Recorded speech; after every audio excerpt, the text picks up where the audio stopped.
Thank you for tuning in to the best parenting show on the internet, Post Daily Dose. It's the Post. It's the Post. It's the Post. The Post Daily Dose. It's the Post. It's the Post. It's the Post. The Post Daily Dose. It's the Post. It's the Post. Hey, good evening, Facebook family. Welcome to another episode of Post Daily Dose with me, your trusted parenting advisor, faithful guide and servant on the healing journey. What's my name? Big Papa Brian+Post. I hope everyone's doing fantastic. TGIF. Freaking fabulous Friday, baby. Freaking fabulous Friday. Freaking fabulous Friday. Coming at you from Calgary, Canada. Wrapped up day 2. So day 1, well, this is actually wrapping up day 3. Day 1 ended with the 2-hour talk that I did, and then all day yesterday did a small group, and then did consults all day, and then we've done consults all today. So actually wrapping up day 3, getting on a plane first thing in the morning. Going to be back home for just a little bit of time, and then on to California. So the Lovevolution continues. So I am actually doing the Post Daily Dose today from Century Sports, because we're going to do some bowling. So what do you do after a couple of hard days of doing emotional work and having breakthroughs? You go bowling. So that's what we're going to do this evening. Looking forward to that. So wanted to talk to you guys about trauma triggers, because they have been so prevalent. I mean, it's like one of the most consistent themes throughout the last 2 days of just doing consults are the triggers that show up in, hey, Stefan, the triggers that show up for parents as they're working with their traumatized children. Here's the thing. You don't have a traumatized child without having experienced your own trauma. We all have trauma. We all have experienced stressful events which are prolonged, overwhelming, or unpredictable. And first thing this morning, and then I'm going to tell you about a session last night. But first thing this morning, a dad said he had been doing a lot of his own therapy. He had been going through a lot of counseling for a lot of years, because I asked him what his background was, what his history was in relationship to some of the challenges. He's feeling rejected by his 16-year-old daughter. We worked with a lot of teens the last couple of days, so that's been good. And so he said, "Oh man, I've dealt with a lot of my stuff, and really had some breakthroughs around some of that stuff." And so the first thing I asked him is, "Have you grieved? Have you grieved what you went through?" And not even knowing what he had gone through, I just said, "Have you grieved?" And he said, "I've talked about it a lot." Good evening, Kirsten. He said, "I've talked about it a lot, and I've really, addressed it." And I'm like, "No, brother, you haven't grieved, because you think you've had a breakthrough, but you're about to have a breakthrough. So what I'm about to drop on you is going to bring you to a breakthrough." And so we went into this dynamic with him and his daughter where they're both caught in this negative feedback loop. And then it's the dad, it's the daughter, and it's the mom. And they're all caught in this negative feedback loop. And for dad, it gets tied in to his early history around rejection and not feeling good enough and carrying all this social shame. And then it shows up in his relationship with his daughter. So when dialing that in, and I've said to you guys before, when you're feeling really overwhelmed or really stressed out about something that's going on with your child, one of the first things I want you to do after you take that deep breath is ask yourself in that moment, how am I feeling right now? And you can map your body. And we've been doing a lot of body work, a lot of getting in touch with body processes over the last couple days. What am I feeling right now? Where am I feeling that in my body? And number 3, when have I felt this way before? Such a big question, because a lot of times that is the emotion behind the trigger. Connecting to when you felt that way before is the emotion underneath the trigger that keeps getting pushed. Because dad said, my daughter knows how to push my trigger. She really knows how to go for the juggler. And I said to him, the problem with that framework, and I've been doing this a lot, the problem with that framework of believing and perceiving that your daughter, when stressed, goes for the juggler, that she really knows how to push your buttons, is number 1, If there was nothing under the button, it wouldn't matter how much she pushed it. The fact that she pushes it isn't really the issue. It's the issue that there's something underneath the button that's getting pushed. So that tells you that there's some work you need to do. But number two, when you see her as getting stressed and going for the juggler, when you see her as getting stressed and pushing your buttons, then what you're telling me is you're seeing her as a threat. And when you're seeing her as a threat, you're finding yourself needing to defend yourself, needing to protect yourself. When you're needing to defend and protect yourself, then you can't go in and connect to her. You can't be present to her. You can't understand her pain. You can't understand the fact that she's actually operating out of survival, and how she's behaving in that moment is actually protective. It actually has nothing to do with the parent whatsoever. So that was one scenario. Hey, Brenda. So last night, so this is where this was a really intense one last night. Dad's mom and dad, another teenage daughter, 15-year-old daughter, really sexualized, long history of sexual abuse. And I said, so, you know, daughter's really seeking these relationships. And I said to Dad, I said, well, how's your relationship with your daughter?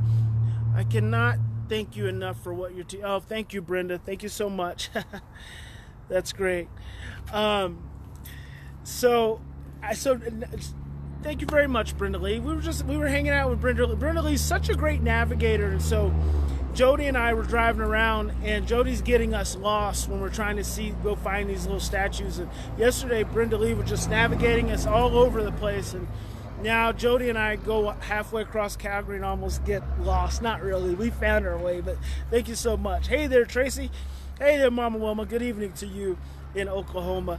So I said to Dad, what's your relationship with your daughter like? And I said, on a scale of 1 to 10, 10 being the best relationship and 1 being 0 being none at all, what's your relationship like? And he said 0.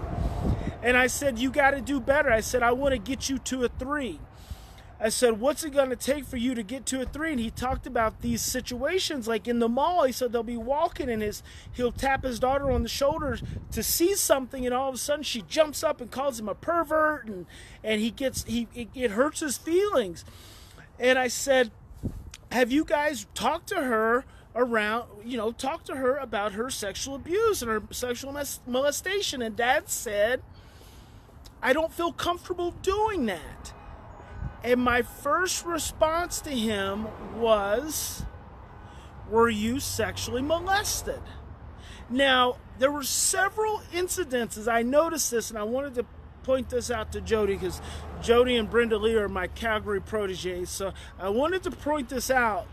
There were several instances, hey there, Post, several instances where parents made statements, one-word statements, and rather than letting that one-word statement just go past, kind of like the dad saying his daughter, he said, slit my throat. He didn't say jugular, he said, slit my throat.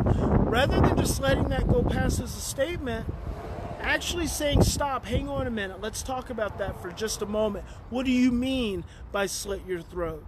Same way I said to Dad, what do you mean you don't feel comfortable talking to her about her sexual molestation? And then I said, were you sexually molested? And he put his head down and he shook his head yes. I said, okay, now we've got something to work with. Now we've got something to work with. Number one, you can't help your child work through her sexual molestation if you're too ashamed and too afraid to work through your own.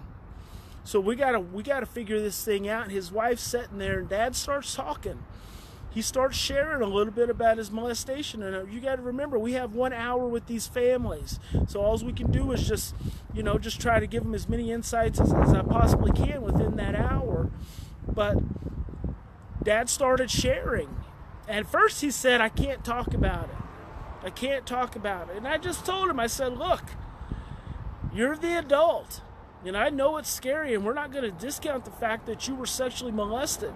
But you've got to understand that you've got a child that's following your lead. And then he started talking about it. And then he's talked about it a little bit more. And then he said he couldn't talk about it anymore. And then he started talking about it some more. And his wife's sitting there, And she said, he's never talked to me about this before. And so what I did is basically set the two of them up in a communication exchange, and got Dad to commit to continuing talking to Mom, because I knew it's going to keep coming up. And I also got Mom to ask him, to tell him that she could accept it, that she could take it, and that she wanted it. And so I want to foster that ongoing communication and conversation so they can start opening that dynamic up with him. And then I talked to them about working to express what he's gone through to his daughter, because she's got these compounded experiences with men who've sexually molested her. She sees Dad as a threat. She doesn't feel like Dad has any connection to what she's gone through. And so we worked around that. And I tell you all of that because it's all about getting back to what our trauma triggers are.